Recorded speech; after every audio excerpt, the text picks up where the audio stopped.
সবথেকে বড় খবরে আমরা নজর রেখেছি। এসএসসি নিয়োগ মামলায় রাজ্যের বড় স্বস্তি। 2025 সালের নতুন নিয়োগ বিধি মেনেই হবে পরীক্ষা। আরও একবার জানিয়ে রাখবো, 2025 সালের যে নতুন নিয়োগ বিধি সেই বিধি মেনেই হবে পরীক্ষা। চাকরি প্রার্থীদের আবেদন খারিজ করে জানিয়ে দিল হাইকোর্ট। বিতর্কিত চাকরির অভিজ্ঞতার জন্য কেন বাড়তি 10 নম্বর, এই প্রশ্নই তোলা হয়েছে। আর এই প্রশ্ন তুলে মামলা দায়ের হয়। মামলায় হস্তক্ষেপ করলো না কলকাতা হাইকোর্ট। বহাল থাকছে স্কুল সার্ভিস কমিশনের 30শে মের বিজ্ঞপ্তি। নতুন বিজ্ঞপ্তি অনুযায়ী নিয়োগ চালিয়ে যেতে কোনো অসুবিধে নেই। অর্থাৎ 30শে মে যে বিজ্ঞপ্তি জারি হয় সেই বিজ্ঞপ্তি অনুযায়ী যে নিয়োগ, সেই নিয়োগ হবে, তাতে কোনো অসুবিধে নেই। আরো বিস্তারিত জানাচ্ছেন, টেলিফোন লাইনে রয়েছেন আমাদের প্রতিনিধি অর্ণবাংশু নিয়োগী। অর্ণবাংশু, মধ্যে দেখো, এটা চাকরি প্রার্থীদের মামলা ছিল। সেই মামলা তারা এটাই বলতে চেয়েছেন যে যেহেতু এই পরীক্ষায় অনেকে অংশ নেবেন, বিশেষ করে যারা ওয়েটিং লিস্টে রয়েছেন, যারা কিন্তু বলবো ডিপ্রাইভড হয়েছে এই দুর্নীতির জন্য, তারা কিন্তু পিছিয়ে যাবে। তাদের বক্তব্য ছিল এটাই, যদি এই চাকরি নিয়োগ পরীক্ষাটাই বা নিয়োগটা বাতিল করে সুপ্রিম কোর্ট করে দিয়েছে, তাহলে সম্পূর্ণটাই তো বিতর্কিত। বিতর্কিত হওয়ার জন্য কেন তারা বাড়তি 10 নম্বর পাবে? এটা কি আবারও সেই সমস্ত ওয়েটিং লিস্ট প্রার্থীদেরকে ডিপ্রাইভ করা হবে? নয়, এই প্রশ্নই তোলা হয়েছিল। কিন্তু সিঙ্গেল বেঞ্চ আগেই বলেছিল যে না, এই কমিশনের যে নির্দেশিকা বা বিজ্ঞপ্তি, সেই বিজ্ঞপ্তি বহাল থাকছে, অর্থাৎ বাড়তি 10 নম্বর তারা পাবেন এবং বয়সে যে ছাড় দেওয়া হয়েছিল সেটাও বহাল থাকবে। এটাকে চ্যালেঞ্জ করে ডিভিশন বেঞ্চে মামলা করেছিল চাকরি প্রার্থীরা।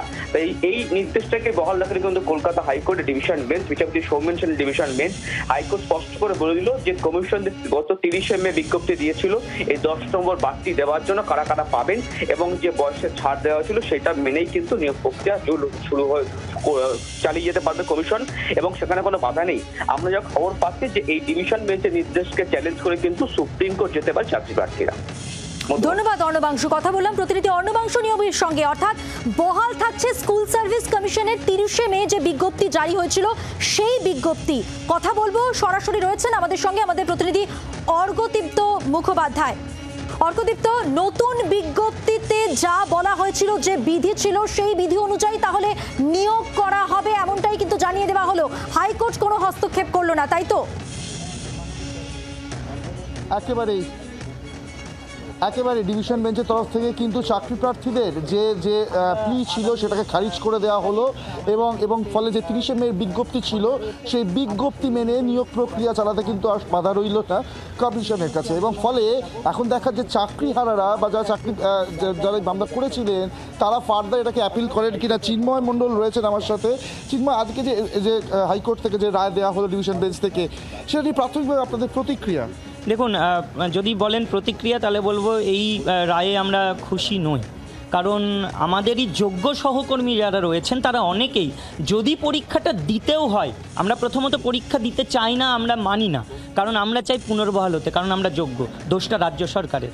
তাহলে সেই জায়গায় গিয়ে যদি পরীক্ষা দিতেও হয় বাধ্য হয়ে কোনো দিন, তাহলে সেক্ষেত্রে নতুন যে বিধি করা হয়েছে, আজকে সুপ্রিম কোর্ট বলছে যোগ্য যারা তারা পরীক্ষায় বসতে পারবে, অথচ এই রুলস, এই গেজেট অনুযায়ী অনেক যোগ্য পরীক্ষার আগেই বঞ্চিত হয়ে যাচ্ছে, তাদের ভবিষ্যৎ অনিশ্চিত হয়ে যাচ্ছে, কারণ তারা কোন পরীক্ষায় বসতেই পারবে না।